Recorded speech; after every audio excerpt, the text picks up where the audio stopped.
Hi guys, welcome to Ado medicine. तो अभी हम आपका जो यूनिट 24 है इन्वायरमेंट एंड इंफ्रास्ट्रक्चर, इसके बारे में पढ़ने जा रहे हैं। बेसिकली आपका अर्बन सोशियोलॉजी का एक चैप्टर है।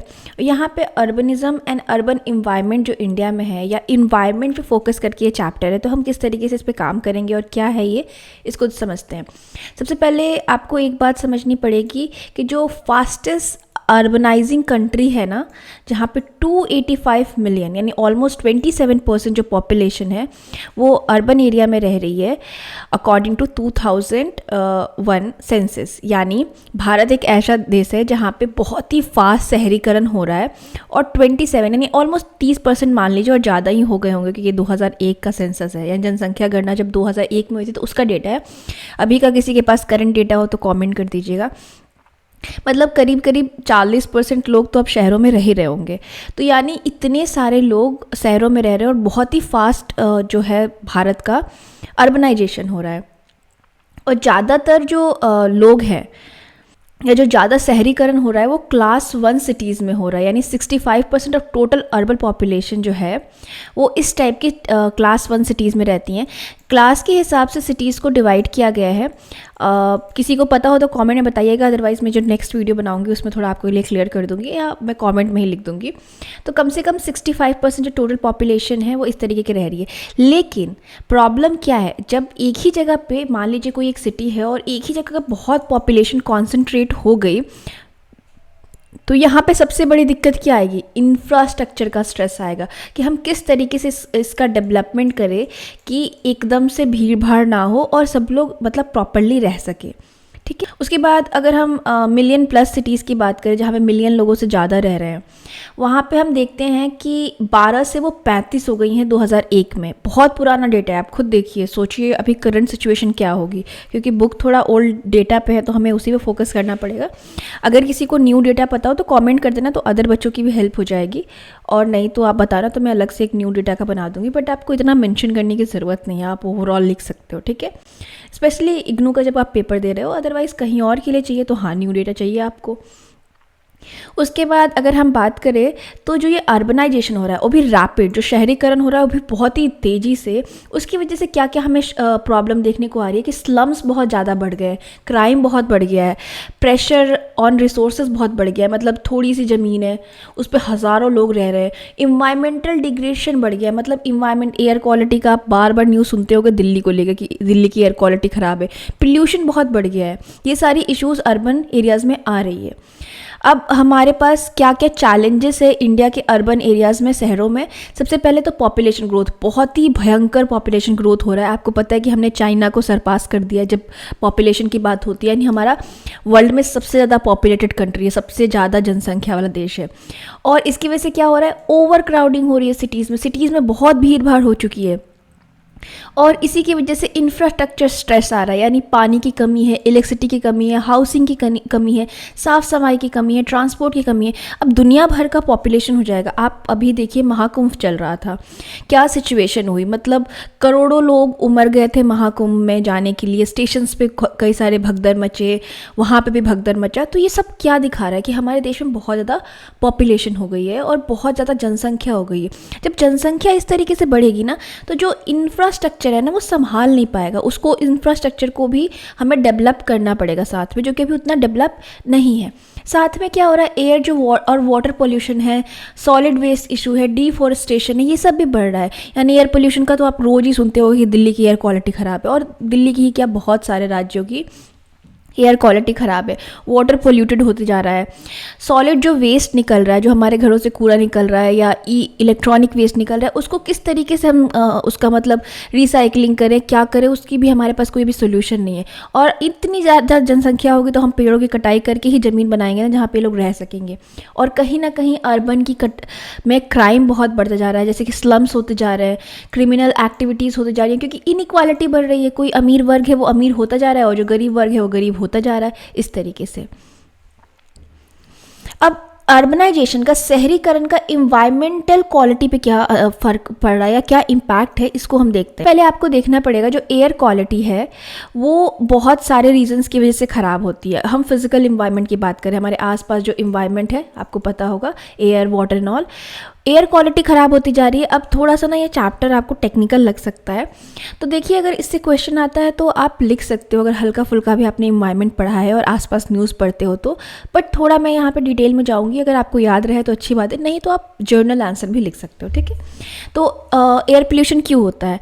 तो ज़्यादातर इंडस्ट्रीज से जो डिस्चार्ज निकलता है, जो कूड़ा करकट या धुआं निकल रहा है, जो थर्मल प्लांट्स होते हैं, मतलब उसमें गर्म पानी होता है और उसमें भी बहुत इस तरीके की चीज़ें होती हैं, उसकी वजह से। एंड व्हीकल्स जो होते हैं ना, उससे भी हमेशा निकलता है। आपको पता है कि व्हीकल्स में हम कई प्रकार के सीएनजी को छोड़ दे तो सीएनजी उतना पोल्यूट नहीं करता, बट पेट्रोल वगैरह से पोल्यूशन बहुत होता है। अब पोल्यूशन अगर होता है तो उसमें क्या क्या चीज़ें होती हैं? जो व्हीकल से निकलता है, गाड़ियों से निकलता है, वो कार्बन मोनोऑक्साइड होता है, CO। पर्टिकुलर मैटर जो होते हैं, सस्पेंडेड पर्टिकुलर मैटर, जो कि डस्ट या इंडस्ट्री से निकलते हैं, ये भी रीज़न हो सकते हैं। सल्फर डाइऑक्साइड, नाइट्रोजन ऑक्साइड, जो कि पावर प्लांट से निकलते हैं, इलेक्ट्रिसिटी वगैरह प्रोड्यूस हो रहा है, कुछ इस तरीके का पावर प्लांट है। और जो बहुत ही बुरी एयर पोल्यूशन वाले एरियाज़ हैं, जहाँ पे बहुत ही हाई है, वो दिल्ली, मुंबई और कोलकाता और चेन्नई है। ये टॉप मेट्रोपॉलिटन सिटीज़ हैं, इस वजह से यहाँ पे एयर पोल्यूशन और ख़राब है। अब वाटर की क्वालिटी बात करें तो बहुत ही बुरी अवस्था में है, क्योंकि क्या होता है कि जो अनट्रीटेड सीवेज का होता है और इंडस्ट्री से जो वेस्ट निकलता है वो रिवर में हम छोड़ देते हैं। अब सीवेज है, घर से गंदा पानी निकल रहा है, गंदगी निकल रही है, उसको बिना क्लीन किए हम रिवर में छोड़ दे रहे हैं। और इंडस्ट्रीज से भी जो चीज़ें आ रही है, मान लो कि एक इंडस्ट्री है यहाँ पे और यहाँ से पानी निकला गंदा और उसको हमने रिवर में छोड़ दिया, अब तो रिवर का पानी भी ख़राब होगा और सीवेज से भी पानी आ रहा है, तो इसका पानी बहुत ही ख़राब हो जाएगा। उसके बाद जो ग्राउंड वाटर है ना, उसका भी जो लेवल है वो डिक्लाइन हो रहा है। अब हम क्या, मैंने क्या बताया, पॉपुलेशन से जोड़ के देखिए हर चीज़ को। पॉपुलेशन इंक्रीज़ हो रही है, पानी की डिमांड भी इंक्रीज़ होगी और हम बहुत ज़्यादा पानी जो है वो ग्राउंड वाटर से निकालेंगे, तो ग्राउंड वाटर का जो है वो डिक्लाइन होगा। इसलिए कहीं ना कहीं, क्योंकि हम बहुत ज़्यादा पानी निकाल रहे हैं, ग्राउंड वाटर कम हो रहा है। और जो बहुत ज़्यादा रिवर्स अफेक्ट हुई हैं पोल्यूशन से, वो गंगा, यमुना, गोदावरी हैं। बताइएगा कि किन किन राज्यों में हैं ये।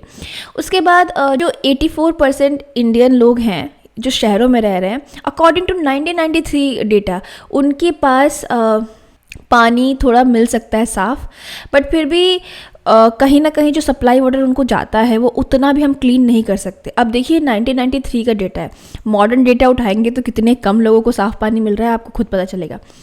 उसके बाद अगर हम सॉलिड वेस्ट जनरेशन की बात करें तो जो म्यूनसिपल वेस्ट है वो 6 मिलियन टन से, जो कि 1947 में था, 48 मिलियन टन 1997 में हो गया। देखिए ईयर्स बहुत ज़्यादा चेंज नहीं हुए हैं। तो यहाँ पे हमें, और ये बहुत ही पहले की डेटा है, 6 मिलियन से 48 मिलियन, बेसिकली जो भी वेस्ट हमारे घर से निकलता है, कूड़ा करकट, वो उसकी मतलब संख्या कितनी बढ़ गई है। 6 मिलियन टन हमारे आज़ादी के टाइम था और 2000 मान लो आप, मतलब 50 साल मान लेते हैं, 50 साल के अंदर वो 48 मिलियंस हो गया, जो कि बहुत बड़ा नंबर होता है। अब वेस्टेज कहाँ से आ रही है? ऑर्गेनिक जब भी आती है वेस्ट, तो उसकी बात करें तो 41% ऑर्गेनिक वेस्ट है, मतलब अब पौधों का या सब्जी की जो कटाई से निकलता है, इस तरीके का वेस्ट। प्लास्टिक जो है वो 3.9 है, और देखिए ये डेटा 1997 का है, और जो कि मतलब 5 टाइम्स बढ़ जाएगा आने वाले फ्यूचर में। मेटल और ग्लास का 2% है कि हम कहीं पे भी इन कूड़ा को फेंक रहे हैं, ठीक है, या कहीं भी इनको कलेक्ट कर रहे हैं, तो वो कहीं ना कहीं वो जो ग्राउंड वाटर है ना, उसको भी ख़राब कर देगा और बहुत सारे हेल्थ की इश्यूज़ भी चला जाएगा। मान लो एक जगह पे आप डंप कर रहे हो, कूड़ा फेंके जा रहे हो, कीड़ा, वो कहीं ना कहीं तो सीव होके अंदर जाएगा ना, तो पानी की क्वालिटी जो है ग्राउंड के अंदर, उसको वो ख़राब कर देगा। अब बहुत बड़ी प्रॉब्लम शहरों में नॉइज़ पोल्यूशन की भी है। अब ट्रैफिक में आप चले जाओ, इंडस्ट्रीज़ की एक्टिविटी हो रही है, मशीन वगैरह चल रही है, पब्लिक इवेंट हो रहे हैं, इलेक्ट्रिकल अप्लायंस है, इसकी पूरी आवाज़ गूंज रही है और बहुत ही भयंकर जो नॉइज़ पोल्यूशन का सिस्टम है वो हो चुका है। सबसे बुरी जो अवस्था है नॉइज़ पोल्यूशन की, तो डे टाइम में कोलकाता में ये डीबी जो हम यूज़ करते हैं, ये पैरामीटर है बेसिकली नॉइज़ पोल्यूशन को या नॉइज़ को कंट्रोल करने का, या नॉइज़ को समझने का कि कितना ज़्यादा कितना कम हमें होना चाहिए। इसका जो नॉर्मल रेंज है ना, आप मुझे कमेंट में बताना कि क्या होता है नॉर्मल रेंज डीबी का। उसके बाद 78-67 रहता है, ये डेटा आप देख लेना, मुंबई दिल्ली में रहता है। एंड इन्वायरमेंट की बात करते हैं तो यहाँ पे सबसे बढ़िया जो बात आती है सोशल इन्वायरमेंट में, वो आती है, हम सोशल इन्वायरमेंट की बात करते हैं तो शहरीकरण और स्लम्स आते हैं। तो हमारे पास एक स्लम एरिया इम्प्रूवमेंट एक्ट भी 2004 में आया था और हमें क्या बोला गया था इसके डेफिनेशन के हिसाब से कि वो एक इस प्रकार का एरिया है जहाँ पे ह्यूमन का रहना बहुत मुश्किल है। क्यों? क्योंकि यहाँ पे साफ़ सफाई नहीं है, बहुत ज़्यादा भीड़ है और सर्विसेज नहीं है।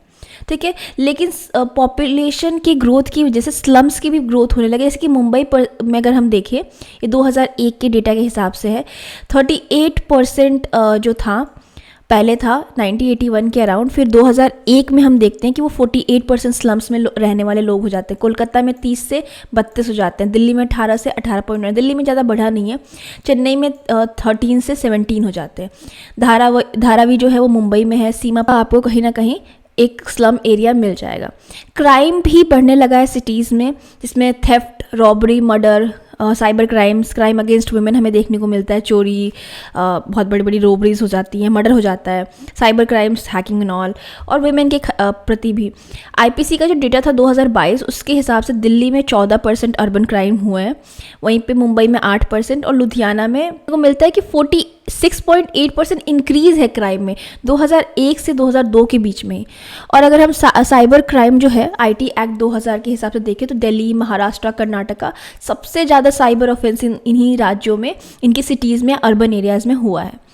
अब इन्वायरमेंटल इंफ्रास्ट्रक्चर की बात और बाकी जो चीज़ें हैं उसको मैं नेक्स्ट वीडियो में डिस्कस करूँगी। Thank you so much, have a nice day.